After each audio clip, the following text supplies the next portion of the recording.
हाँ, तो दोस्तों अब अपन बात करने वाले हैं किस तरीके से हम अपने क्रिटिसिज्म लेसन की डायरी, इसके अलावा ईयरली लेसन प्लान की डायरी कैसे बना सकते हैं। दोनों की दोनों डायरी का सेम ही पैटर्न होने वाला है। तो चलिए शुरू करते हैं वीडियो में। तो शुरू करते हैं, सबसे पहले तो आपको कैसे हेडिंग लिखनी है। सबसे पहले तो आपको अपने विद्यालय का नाम और कक्षा और विषय लिखनी है। इसके बाद प्रकरण लिखना है, जैसे आप मैथमेटिक्स के हो तो आपको अपनी विषय गणित लिखनी है, और सामाजिक ज्ञान से हो तो फिर आपको एसएसटी लिखनी है। इसके अलावा प्रकरण है वो आप डिसाइड कर लीजिएगा, अपने कॉलेज में जो आपके लेक्चरर हैं वो आपको बता देंगे कि आपको कौन सा प्रकरण पे डायरी बनानी है। क्रिटिसिज्म लेसन की और ईयरली लेसन की जो डायरी होती है, उन दोनों के अलग अलग टॉपिक आपको लेने हैं। इसके अलावा जो विद्यालय का नाम है, जिस स्कूल में आपने अपनी इंटर्नशिप कार्य को पूरा किया है, उस विद्यालय का नाम आपको लिखना है। दिनांक और कालांश को चाहे आप अभी ब्लैंक छोड़ने दीजिएगा, वो आप अपने लेक्चरर से पूछ लीजिएगा कॉलेज के। इसके अलावा आपको समयावधि लिखनी है। समयावधि यानी कितने समय में आपने जो कक्षा की थी, ये हालांकि वो 30 मिनट होता है लगभग एवरेज, तो 30 मिनट ही लिख दीजिएगा इसमें। फिर अपन आगे की बात करते हैं। सबसे पहले आपको क्या लिखना है, शिक्षण प्राप्त उद्देश्यों के बारे में लिखना होंगे। उसके अलावा फिर आप लिखोगे अपेक्षित व्यवहारगत परिवर्तन।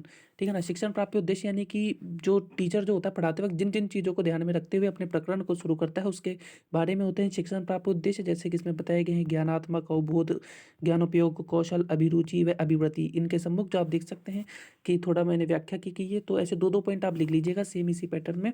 इससे आपका काम चल जाएगा। अब आगे की बात करते हैं शिक्षण सहायक सामग्री को लेकर के।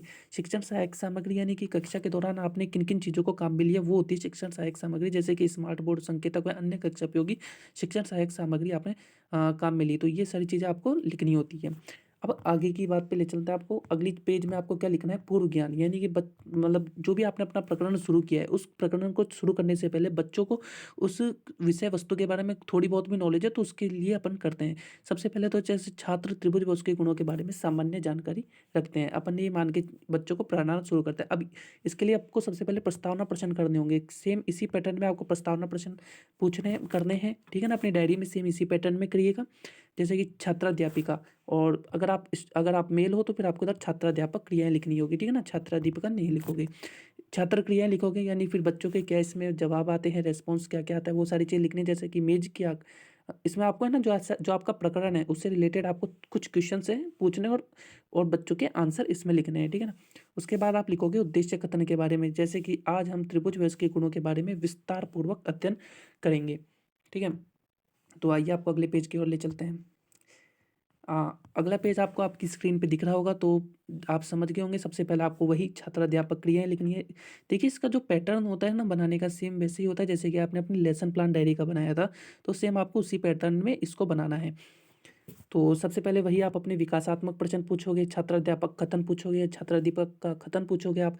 श्यामपट्ट सार में थोड़ा ध्यान रखिएगा कि ये जो चित्र है ना, इसको आप ब्लैक शीट आती है उसके ऊपर बनाइएगा, तो ज़्यादा सही रहेगा। उसी में ही बनाना होता है वैसे इसको। इसके अलावा थोड़े से आप मतलब कि ये गूगल वगैरह से थोड़े बहुत इनके डायग्राम वगैरह डाउनलोड करके उसको और छापिएगा, तो और भी ज़्यादा सुंदर दिखेगी आपकी डायरी। और आगे की ओर लेके चलते हैं। फिर उसके बाद आपको वही थोड़े बोध प्रश्न पूछने होंगे। सेम इसी पैटर्न में आपको अपनी डायरी को बनाना है। अगर आपको ये डायरी चाहिए तो नीचे दिए गए डिस्क्रिप्शन में लिंक है, वहाँ से आप इस डायरी के पीडीएफ को डाउनलोड करके अपनी डायरी में इसी पैटर्न में अपनी डायरी को बना सकते हो। ठीक है। तो आप देख लीजिए पैटर्न को आगे।